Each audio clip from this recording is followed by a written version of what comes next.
സലാത്തിന്റെ ഫായിദ പറഞ്ഞാൽ തീരൂല. പൊളിഞ്ഞു പോകാത്ത അവരുണ്ടെങ്കിൽ സലാത്തേ ഉള്ളൂ. اللهم صل على محمد النبي الأمي الحبيب العاجل القليل العظيم الزاهد وعلى آله وصحبه وسلم. എന്തിനും പറ്റുന്ന സംഗതിയാണ് ഈ സ്വലാത്ത് എന്ന് പറഞ്ഞത്. എന്തിനും പറ്റും. ആരോഗ്യം ഉണ്ടാവണോ, സ്വലാത്ത് ചൊല്ലിക്കോ. ആയുസ് നീളം കിട്ടണോ, സ്വലാത്ത് ചൊല്ലിക്കണ്ട. അതിന്റെ ഹക്ക് കൊണ്ട് ദുആ ചെയ്തോ. രോഗം ജാതക്കണോ, അതിന് സ്വലാത്ത് ചൊല്ലിക്കോ. ഭക്ഷണത്തിൽ സുഹൃത്ത് വേണോ, അതിന് സ്വലാത്ത് ചൊല്ലിക്കോ. ഇങ്ങനെ മനുഷ്യനോട് ബന്ധപ്പെട്ട മക്കൾ നന്നാവണോ, സ്വലാത്ത് ചൊല്ലിക്കോ. ഇങ്ങനെ എന്തിനും പറ്റുന്ന ഒരു മരുന്നാണ്, ഒരു പ്രതിരോധമാണത്. വല്ല ദോഷങ്ങളെ പ്രതിരോധിക്കാനുള്ള ഏറ്റവും വലിയൊരു ആയുധമാണ് സ്വലാത്ത്. ഈമാൻ സലാമത്തായി കിട്ടാൻ ഏറ്റവും വലിയ മരുന്നാണ് അള്ളാഹുവിന്റെ ഹബീബിന്റെ മേൽ ചെല്ലുന്ന സ്വലാത്ത്. എത്ര സ്വലാത്ത് നിങ്ങൾക്ക് ചെല്ലാൻ കഴിയും ഒരു ദിവസം, അത്രയും വർദ്ധിപ്പിക്കുക. ഇൻഷാ അല്ലാഹ് ആ സ്വലാത്ത് ചെല്ലുന്ന നാവിനെ അള്ളാഹു നരകത്തിൽ കടത്തൂല. ആ നാവ് ഉള്ള ശരീരത്തെ അള്ളാഹു നരകത്തിൽ കടത്തുകയും. ഏത് പ്രശ്നത്തിൽ കുടുങ്ങിയാലും, ഏത് ബുദ്ധിമുട്ടിലകപ്പെട്ടാലും, ഇനി രക്ഷയില്ല, അവിടെ മുട്ടിപ്പോയി എന്ന അവസ്ഥയിലെത്തിയാലും ഹബീബായ തങ്ങളുടെ സ്നേഹികളോട് പറയുന്നു, നിങ്ങൾ എഴുന്നേൽക്കൂ, പാതിരാത്രി 2 റക്അത്ത് തഹജ്ജുദ് നിസ്കരിക്കൂ, സലാം വീട്ടി ആ ഇരിപ്പിലിരിക്കൂ, വിളിക്കൂ മദീനയിലെ ഹബീബായ തങ്ങളെ. അസ്സലാത്തു വസ്സലാമു അലൈക യാ സയ്യിദി യാ റസൂലല്ലാഹ്. സലാത്ത് എത്ര വർദ്ധിപ്പിക്കാൻ കഴിയുമോ അത്രത്തോളം വർദ്ധിപ്പിക്കണം. വീട്ടിൽ കയറുമ്പോ സലാത്ത് ചൊല്ലണം, പള്ളിയിൽ കയറുമ്പോ സലാത്ത് ചൊല്ലണം, അതേ ഒരു സദസ്സ് പിരിയുമ്പോൾ സലാത്ത് ചൊല്ലണം. അതൊക്കെ സലാത്ത് ചൊല്ലൽ പ്രത്യേകം പുണ്യമുള്ള സമയങ്ങളാണ്. ഏത് പ്രശ്നത്തിനും അത് പരിഹാരമാണ്. വൻകുറ്റമല്ലാത്ത ഏത് തെറ്റുകൾ പുറത്തു പോകാനും സലാത്ത് നിമിത്തമാണ്. സലാത്ത് എത്രത്തോളം വർദ്ധിപ്പിക്കുന്നുണ്ടോ അത്രത്തോളം ഹബീബ് നബി സല്ലല്ലാഹു അലൈഹി വസല്ലമ തങ്ങളുമായി ആത്മീയമായ അടുപ്പം ലഭിക്കുന്നതാണ്. മണിക്കൂർ കൊണ്ട് എത്ര സലാത്ത് നമുക്ക് ചെല്ല. ശ്രദ്ധയിലും ചെല്ല, അശ്രദ്ധയിലും ചെല്ല, ശുദ്ധിയിലും ചെല്ല, അശുദ്ധിയിലും ചെല്ല. പെണ്ണുങ്ങൾക്കൊക്കെ ഉള്ള അവസരം. സലാത്തിന്റെ മാത്രമല്ലേ അങ്ങനെ ഒരു പ്രത്യേകതയുള്ളൂ. അതുകൊണ്ട് സലാത്ത് നന്നായി ചെല്ല. ഒരാൾക്കും അഭിപ്രായ വ്യത്യാസമില്ലാത്ത സാധനമാണ് ഈ സലാത്ത്. ദുനിയാവിലും പുരോഗതി, ഖബറിലും പുരോഗതി, ആഖിറത്തിലും പുരോഗതി, എല്ലായിടത്തും നേട്ടം ഉണ്ടാവും. സലാത്തിൽ ഒരാളെയും നമ്മൾ നിന്ദിക്കാൻ പാടില്ല. സലാത്താണോ അയാൾ ഏർപ്പാട്, ആളായിട്ട് കളിക്കാൻ പാടില്ല. അതാരായാലും ശരി, സലാത്ത് കയ്യിൽ കൊണ്ട് നടക്കുന്ന ആളാണെങ്കിൽ അയാൾക്കെതിരെ കളിച്ചാൽ വേഗം കുരുത്തക്കേട് കിട്ടും, പെട്ടെന്ന് തട്ടും. കാരണം സലാത്തിന് അങ്ങനെ ഒരു പ്രത്യേകത ഉണ്ട്. അത് സലാത്തിന്റെ മാത്രം പ്രത്യേകതയാണ്. അതുകൊണ്ട് ഇൻഷാ അല്ലാഹ് സലാത്ത് ചെല്ലുന്നവർക്ക് തന്നെ അല്ലാഹു തആല ഇത്രയും വലിയ പ്രതിഫലം കൊടുക്കുകയാണെങ്കിൽ സലാത്തിന്റെ മഹാത്മ്യം എത്രയാണ്. അങ്ങനെ ചൊല്ലുന്ന നാവാക്കി നമ്മുടെ നാവിനെ മാറ്റാൻ അല്ലാഹു നമുക്ക് ഭാഗ്യം നൽകി അനുഗ്രഹിക്കുമാറാകട്ടെ. സ്വലാത്തെല്ലാം നിങ്ങൾക്ക് മനസ്സ് വരുന്നുണ്ടോ എങ്കിൽ മനസ്സിലാക്കുക, നമ്മൾ മുഅ്മിനായിട്ടുണ്ട്. അല്ലാഹു സുബ്ഹാനഹു വ തആല സ്വലാത്ത് ചൊല്ലാൻ ക്ഷണിച്ചത് മുഅ്മിനീങ്ങളെയാണ്. യാ അയ്യുഹല്ലദീന ആമനൂ സ്വല്ലു അലൈഹി വസല്ലിമു തസ്ലീമാ. ഈമാനില്ലാത്തവർക്ക് സ്വലാത്ത് ചെല്ലാൻ കഴിയില്ല. ഈമാനില്ലാത്തവൻ മുത്തുനബിയെ നിഷേധിച്ചു കളയും, മുത്തുനബിയെ മോശാക്കും, മൗലിദിനെ കളവാക്കും, മുത്തുനബിയുടെ മദ്ഹ് പറയുമ്പം കൊച്ചാക്കും. എന്റെ മേൽ ആരാണോ സലാത്തിനെ വർദ്ധിപ്പിക്കുന്നത് അവരുടെ ദുഃഖങ്ങൾ അല്ലാഹു അകറ്റിക്കൊടുക്കുകയും അവരുടെ വിഷമങ്ങളെ അല്ലാഹു തീർത്തു കൊടുക്കുകയും അവരുടെ എല്ലാവിധ ദോഷങ്ങളെ അല്ലാഹു പുറത്തു കൊടുക്കുകയും ചെയ്യുമെന്ന് പരിശുദ്ധ മുഹമ്മദ് മുസ്തഫ. മുത്തുനബിന്റെ മേൽ സ്വലാത്ത് നല്ലോണം ചൊല്ലിക്കോളി, എന്നാ രക്ഷപ്പെടും. ഇന്ന ഔലന്നാസി ബി അക്സറുഹും അലയ്യ സലാത്ത.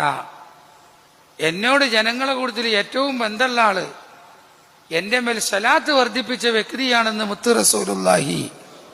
ഖബറിൽ നിങ്ങൾക്ക് രക്ഷപ്പെടണോ, മഹ്ശറയിൽ രക്ഷപ്പെടണോ, വലത് കൈയിൽ കിതാബ് ലഭിക്കണോ, സിറാത്ത് പാലം മിന്നൽ വേഗതയിൽ കടക്കണോ, അതേ മുത്തായ തങ്ങളുടെ കയ്യിൽ നിന്ന് ഹൗദുൽ കൗസർ വാങ്ങിച്ചു കുടിക്കണോ, സ്വർഗത്തിൽ കടക്കണോ, സർവത്തിനും കാരണമാണ് അസ്സലാത്തു അലൻ നബിയിൽ മുസ്തഫ. മുടങ്ങാതെ ചൊല്ലിക്കോ. ഹൃദയം പ്രകാശിക്കാനുള്ള നല്ല മരുന്നാണ് സ്വലാത്ത് വർദ്ധിപ്പിക്കൽ. അസ്വലാത്തു നൂറും ഫിൽ ഖൽബി ഹൃദയത്തിൽ വലിയ പ്രകാശമാണ് സ്വലാത്ത്. അത് ഖബറിലും പ്രകാശമാണ്. ഫഇന്ന സ്വലാത്ത അലയ്യ നൂറും ഫിൽ ഖബ്രി ഖാല റസൂലുള്ളാഹി. സ്വലാത്ത് ഖബറിൽ പ്രകാശമാണ്. വനൂറും ഫിസ്സിറാത്ത്, അത് സിറാത്തിലും വലിയ പ്രകാശമാണ്. ദുനിയാവിലും ആഖിറത്തിലും പ്രകാശമായിട്ടുള്ള ഒന്ന്, അത് ഹബീബ് സയ്യിദുന മുഹമ്മദുർ റസൂലുള്ളാഹി സ്വല്ലല്ലാഹു അലൈഹി വസല്ലം തങ്ങളെ മേൽ നാം ചൊല്ലുന്ന സ്വലാത്തുകളാണ്. ആ സ്വലാത്ത് ഇദൻ യക്ഫീക ഹമ്മുദ് ദുനിയാ വഹമ്മുൽ ആഖിറ, നിങ്ങളെ ദുനിയാവിലെ ആഖിറത്തിലെ സകല പ്രശ്നങ്ങൾക്കും പരിഹാരമായി. ഒരാള് സ്വലാത്ത് ചൊല്ലിയാൽ അവനിക്ക് കഴിഞ്ഞ കാലങ്ങളിൽ പറ്റിപ്പോയ അബദ്ധങ്ങൾ മുഴുവനും പൊറുക്കാൻ കാരണമാണ്. വൻകുറ്റങ്ങൾ വരെ പൊറുക്കപ്പെടുന്നതാണ് സ്വലാത്ത് കൊണ്ട്. എന്തെല്ലാം നഷ്ടങ്ങൾ പറ്റിയോ അത് മുഴുവനും വീണ്ടെടുക്കാൻ പറ്റിയത് സ്വലാത്താണ്. ദിവസങ്ങൾ, മാസങ്ങൾ, കൊല്ലങ്ങൾ നമുക്ക് നഷ്ടപ്പെട്ടു പോയി. എന്റെ ജീവിതം കുറെ വേണ്ടാതെ പോയി, ഇനി അത് നികത്താനുള്ള ടൈം ഇല്ല. അങ്ങനെ മനസ്സെത്തിയ ഒരു മനുഷ്യൻ ജോലിയാകേണ്ടത് സ്വലാത്ത് കൊണ്ടാണ്. ഏറ്റവും വലിയ ഈമാനിന്റെ തിളക്കം മഹബ്ബത്തുൻ നബി സല്ലല്ലാഹു അലൈഹി വസല്ലം. അല്ലാഹുവിനെയും അവന്റെ ഹബീബിനെയും സ്നേഹിക്കലാണ്, പ്രണയിക്കലാണ്. ആ പ്രണയം, മഹബ്ബത്ത് എത്ര കണ്ട് നമ്മുടെ കൽബിൽ കൂടുന്നോ അത്ര കണ്ട ഈമാനിന്റെ വെളിച്ചം ഇങ്ങനെ കൂടി കൂടി കൂടി കൂടി വരും.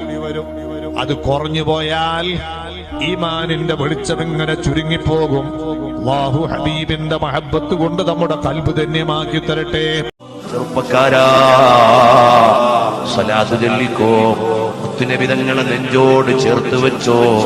രാത്രി കിടന്നുറങ്ങുമ്പോൾ അവിടുത്തെ ചിരിക്കുന്ന മുഖമൊന്ന് കാണാൻ കഴിഞ്ഞാൽ എന്തൊരാനന്ദമാണ്, എന്തു രസമാണ്. വേറൊരു കാഴ്ചയും വേണ്ട, അവിടുത്തെ ശബ്ദമൊന്നു കേട്ടാൽ എന്ത് മാധുര്യാണ്. സ്വലാത്ത് പോലെ ബഹുമാനമുള്ള മറ്റൊന്നില്ല. ആ സ്വലാത്ത് കൊണ്ട് സുഖപ്പെടാത്ത രോഗങ്ങളില്ല, സ്വലാത്ത് കൊണ്ട് നേടിയെടുക്കാനാവാത്ത വിഷയങ്ങളില്ല, സ്വലാത്ത് കൊണ്ട് നീങ്ങാത്ത ടെൻഷനില്ല. ദുനിയാവിലെ ആഖിറത്തിലെ പ്രശ്നങ്ങളുടെ പരിഹാരമാണ് സ്വലാത്തെന്ന് റഹ്മത്തുല്ലിൽ ആലമീൻ സ്വല്ലല്ലാഹു അലൈഹി. പ്രിയമുള്ളവരെ, ഉമ്മമാരെ, സ്വലാത്ത് ദായിമാക്കണം. ദിവസേന രാവിലെയും വൈകുന്നേരവും ഒരു 10 വീതം സ്വലാത്ത് ചൊല്ലിയാൽ നബിതങ്ങളുടെ ശഫാഅത്ത് കിട്ടുമെന്ന് ഹദീസിലില്ലേ. അല്ലാഹുവേ, ഞങ്ങൾക്കത് ദായിമാക്കാനുള്ള തൗഫീഖ് നൽകണേ അല്ലാഹ്. നബിതങ്ങൾ പറയുന്ന വാക്കുകൾ കേട്ടോളൂ.